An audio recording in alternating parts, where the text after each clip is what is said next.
भाई चुनावी मजबूरी है, चुनावी मजबूरी, कहां गई दूरी।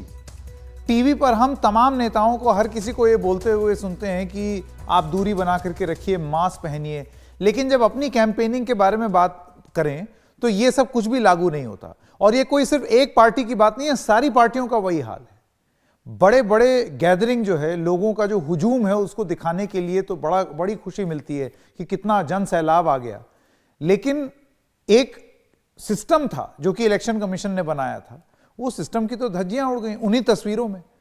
तो सबसे पहले हम आपको बताते हैं कि हुआ क्या है। दरअसल ये सारा खेल शुरू हुआ जब तेजस्वी यादव की रैली में, 12-12 रैली करते हैं एक दिन में, उनकी रैली में जब भीड़ देखी तो कहीं ऐसा तो नहीं कि बौखला गई भारतीय जनता पार्टी, कि उन्होंने दावा किया कि मोदी रैली करेंगे तब बदल देंगे माहौल। ये बीजेपी के जो सूत्र हैं उनके हवाले से खबर आई कि अभी मोदी को आने तो दीजिए, कल से उनकी रैली शुरू हो रही है। कल से बिहार में प्रधानमंत्री मोदी की रैलियां हैं, 3 रैली वो करने वाले हैं कल। बिहार में अब हर रोज 22 बड़ी रैलियां होंगी। आप समझ सकते हैं, मतलब अगर मैं सबका मिला लूं, 12 तेजस्वी की, 5 नीतीश की, 2 योगी आदित्यनाथ की, कल 3 रैलियां हो जाएंगी प्रधानमंत्री मोदी की पूरी 12 में से।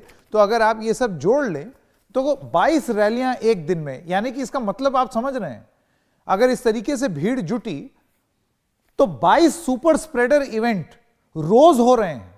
और जो छोटे छोटे और हो रहे हैं उनका तो हम जिक्र ही नहीं कर रहे। 22 बड़े सुपर स्प्रेडर इवेंट हर रोज एक चुनावी राज्य में, नेताओं के द्वारा, उनकी नाक के नीचे। कितनी बड़ी बात है। अब कोरोना के लिए आप क्या देखेंगे, दोहरे मापदंड हैं कि नहीं। त्योहार के टाइम पर तो कड़ाई, सब नेता आपको घूमते फिरते दिखेंगे और ये बोलते दिखेंगे कि आप मास्क पहनिए, हम लोग भी आप कहते हैं मास्क पहनिए, दूरी बना करके रखिए। लेकिन चुनाव में अपने आप को ढिलाई क्यों भाई, ऐसा क्यों? रैलियों में सावधानी बरतें, ये किसने बोला है? चुनाव आयोग कह रहा है। चुनाव आयोग ने इसको संज्ञान में लिया है। उनका यह कहना है कि आप सावधानी बरतिए, नेता भी कोरोना की चपेट में है। और वो जो हमने अभी जिक्र किया था, सुशील मोदी, शहनवाज हुसैन और राजीव प्रताप रूडी, 3 बड़े नेता हैं भारतीय जनता पार्टी के, और वो तीनों कोरोना वायरस पॉजिटिव निकले हैं। तो अब आप सोचिए कि कितना ज्यादा संक्रमण फैल रहा होगा, क्योंकि इनका टेस्ट हो गया। लेकिन असली दिक्कत बिहार में ये है कि टेस्ट हो ही नहीं रहे, उस अनुपात में नहीं हो रहे जितना होना चाहिए। तो आपको अगर आंकड़े आप देखेंगे तो आपको लगेगा बिहार तो बहुत अच्छा परफॉर्म कर रहा है, लेकिन असलियत ये है, और ये आंकड़े हैं जिसके बारे में बहुत लेख भी लिखे गए हैं। ये तेजस्वी यादव का दावा है कि आरटीपीसीआर टेस्ट, जो कि गोल्ड स्टैंडर्ड टेस्ट माना जाता है, बिहार में तो 7 से 10% ही हो रहा है। बाकी जो टेस्ट हैं, एक तो अव्वल कम हो रहे हैं, और जो बाकी हो भी रहे हैं उसमें से 7% से 10% आरटीपीसीआर है।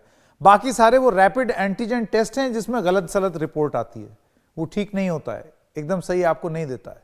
कोरोना के आंकड़े छुपाने का भी आरोप लगातार लगा है बिहार की सरकार पर।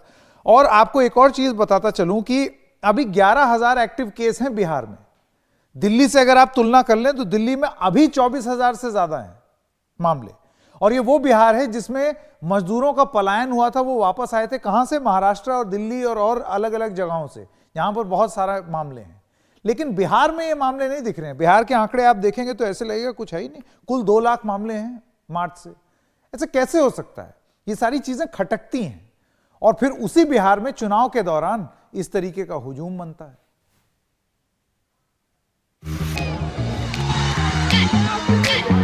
क्यों पहनेंगे? कोरोना क्या करेगा? कोरोना से आप लोगों को डर नहीं लगता है? कोरोना को कोई कोरोना है ही नहीं। कोरोना था आपके पास तो नहीं मास्क? और मोदी भी तौलिया रखते हैं, तौलिया रखते हैं तौलिया रखते हैं जी। कहाँ है तौलिया? तौलिया है यहाँ पे, कहाँ है? पॉकेट में रखे हुए। पॉकेट में कहाँ है तौलिया रखे हुए? तौलिया तो मुंह पे लगाना चाहिए। प्रधानमंत्री जी बोल रहे हैं। मैडम आपके पास अभी मास्क नहीं है, प्रधानमंत्री जी लगातार अपील कर रहे हैं कि मास्क है, मेरे पास मास्क है, मास्क है ना। मैम ये पर्स में रखने के लिए नहीं, जब सुनिए, जब कोई काम कर रहे होते हैं तो मास्क हटाना पड़ जाता है, क्योंकि बोलना भी पड़ता है।